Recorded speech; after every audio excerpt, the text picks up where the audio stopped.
ইন্নাল হামদুলিল্লাহ, আপনারা যারা দেশ এবং প্রবাসের থেকে যারা দেখছেন, লাইভ চলতেছে,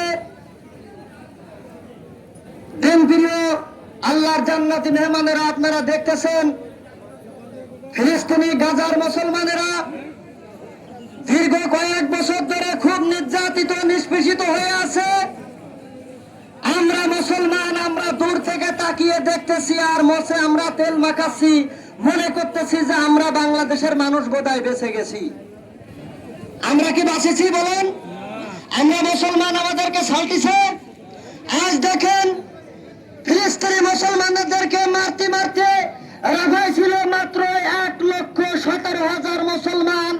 গতকালকে মুসলমানদেরকে রাফায় নির্যাতন নিষ্পেষণ করে বোমা মেরে মুসলমানদেরকে নিষ্পেষিত করে শেষ করে দিয়েছে। আর ইহুদিরা তারা চিন্তা করতেছে আমরা বোধহয় জিতে গেছি, কিন্তু এটা হবে না। আমরা মুসলমান, বদরের ময়দানে 313 জন মুসলমান যুদ্ধ করে বিজয় অর্জন করেছিল। আমরা ইসরায়েলি বাহিনীর সঙ্গে যুদ্ধ করতে রাজি আছি কিনা? আমরা ইসরায়েলি যারাই থাকবে, যারাই নেতানিয়াহু আসবে, তাদের বিরুদ্ধে আমরাও যুদ্ধ করব। শুধু বাংলাদেশে না, তামাম পৃথিবীতে যত মুসলমান আছে সবাই একসাথে হুঙ্কার যদি ছাড়া হয়, তাহলে তামাম পৃথিবীর মুসলমান বিজয় অর্জন করবে, ব্যাপারে কোনো সন্দেহ নাই। নেতানিয়াহু যেটা করতেছে, হিটলারের কথা আপনারা শুনেছেন কয়েকবারই। হিটলার 60 লক্ষ ইহুদি মেরেছিল। তখন মানুষ ভাবতো যে হিটলার বোধহয় ভুল করেছে, কিন্তু হিটলার ভুল করে না, হিটলার তার চালি ঠিকই দিয়ে গেছিল। আমরা এখনো মুসলমান একতাবদ্ধ আছি। আমরা যদি হিটলারের ভূমিকায় যাই, তাহলে এখনো ইহুদি আমাদেরকে কিছুই করতে পারবে না। আমার দাবি থাকবে বাংলাদেশের প্রধান উপদেষ্টার কাছে, আর সংবাদের মাধ্যমে যারা এখানে আছে, ইউটিউব মিডিয়া চ্যানেল চলতেছে, আপনার কাছে আমার দাবি থাকবে, আমাদের পক্ষ থেকে আপনারা জাতিসংঘের মহাসচিবের কাছে আপনি আপনার এই দুঃখ প্রকাশ করতে পারেন। আপনি অবশ্যই প্রকাশ করতে হবে, আপনি একজন মুসলমান, বাংলাদেশ থেকে সমস্ত ইসরায়েলি পণ্যকে নিষিদ্ধ করতে হবে। আর যদি একটি কথা আমাদের কথা না শোনা হয়, বাংলাদেশে ইহুদিদের যে দূতাবাস আছে, এই দূতাবাস আমরা ঘিরে এই দূতাবাসের ইট আমরা আলাদা করে দেব। আমাদেরকে সোচ্চার হতে হবে।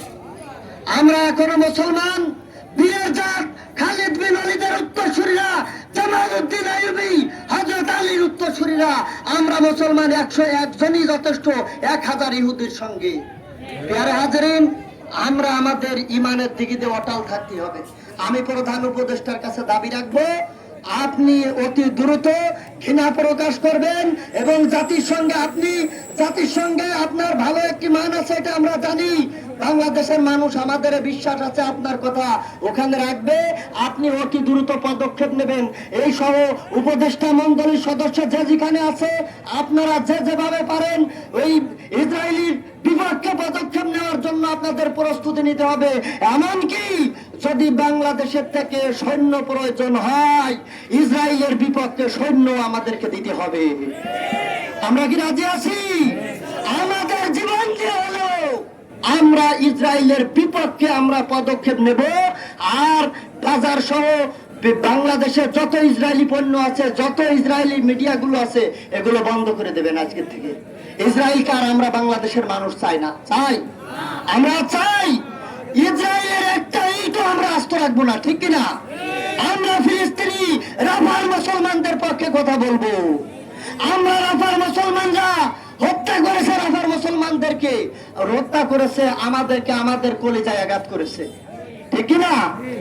আর যারা ইসরায়েলের ভূমিকায় বাংলাদেশের থেকে যারা স্বজন প্রীতি করতে চায়, যদি কোনো সে উপদেষ্টা হোক, কোন রাজনৈতিক দল হোক, যদি ইসরায়েলের ভূমিকায় যেতে চায়, ইসরায়েলের সাথে স্বজন প্রীতি, স্বামী স্ত্রীর বন্ধুত্ব রাখতে চায়, আমরা বলবো অতি সত্য আপনি বাংলাদেশ ছাড়েন, ঠিক কিনা? অতি সত্য বাংলাদেশ ছাড়েন। বাংলাদেশে কোনো ইহুদির জায়গা হবে না। বাংলাদেশে কোনো স্বজন প্রীতি ইহুদিদের সঙ্গে চলবে না। সরকারিভাবে ঘোষণা করা হোক, ইহুদিদের সমস্ত পণ্য বাংলাদেশ থেকে বয়কট করা। আমরা রাজি আছি না? প্যারা হাজিরিন, আল্লাহ সুবহানাহু ওয়া তাআলা যেন আমাদের সবাইকে ঈমানের ব্যাপারে অটল থাকার তৌফিক দান করেন। সামনে যুদ্ধ আসতেছে ভাইরা, আপনারা দেখতেছেন ভারতে মুসলমান মার খায়, মায়ানমারে মুসলমান মার খায়, ইরানে মুসলমান মার খায়, গাজায় মুসলমান মার খায়। বাংলাদেশেও বেশি দেরি নাই যদি সোচ্চার না হন। বাংলাদেশের সামনের দিন ভয়ঙ্কর আসতেছে, সোচ্চার হন, মুসলমান একতাবদ্ধ হন, ইনশাআল্লাহ আমরা মুসলমান, আমরা বিজয় অর্জন করব। কোনো সন্দেহ আছে? আমরা মুসলমান, আমরা বিজয় অর্জন করব।